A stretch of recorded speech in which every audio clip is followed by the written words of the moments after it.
Right now, President Joe Biden is in Wisconsin. This video shows him coming off Air Force One in Madison, where he landed just before 1:30 this afternoon. This is the president's second trip to the capital city and fifth trip to Wisconsin this year. Thank you for joining us. I'm Caroline Dade. And I'm Brandon Taylor in for Amber. This is a campaign stop for the president. He finished speaking at Sherman Middle School on Madison's north side a little more than an hour ago. The president started off by saying he's not dropping out of the race, then turned his focus to former President Donald Trump. President Biden says he thinks this election is about protecting democracy. Folks, you can't be pro-insurrectionist and pro-American at the same time.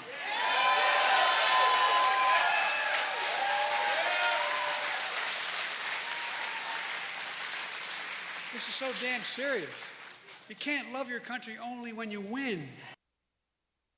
Tonight we have team coverage of the president's visit. Chloe Morrissey is standing by after speaking with protesters earlier today. But first, let's start with political reporter Darielle Fair, who is live at Sherman Middle School.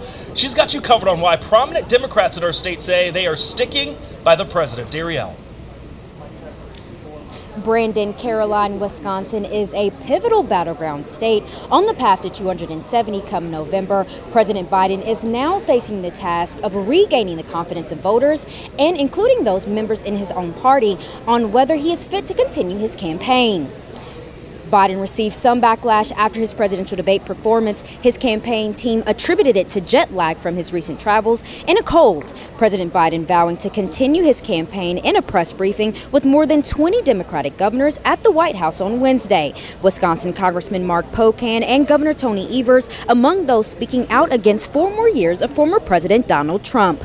For those supporting President Biden and his bid for the White House, they say one bad performance should not be the defining moment for what he has done during his presidency. Where does the Democratic Party stand on their support for Biden? The Democratic Party is all in for Biden. We know that President Biden and Vice President Harris, they're a dynamic duo. They deliver for the country. They defeated Donald Trump before. No one else has ever done that.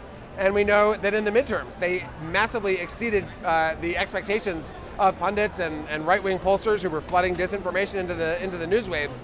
We know that in this election, everything that President Biden and Vice President Harris are fighting for is vastly more popular with voters than everything that Donald Trump is promising to inflict on our country.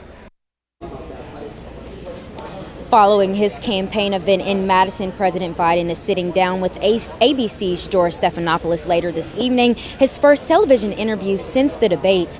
On 27 News at 5, I'll have more from the president's remarks, campaign efforts in Wisconsin, and how voters are responding to today's rally.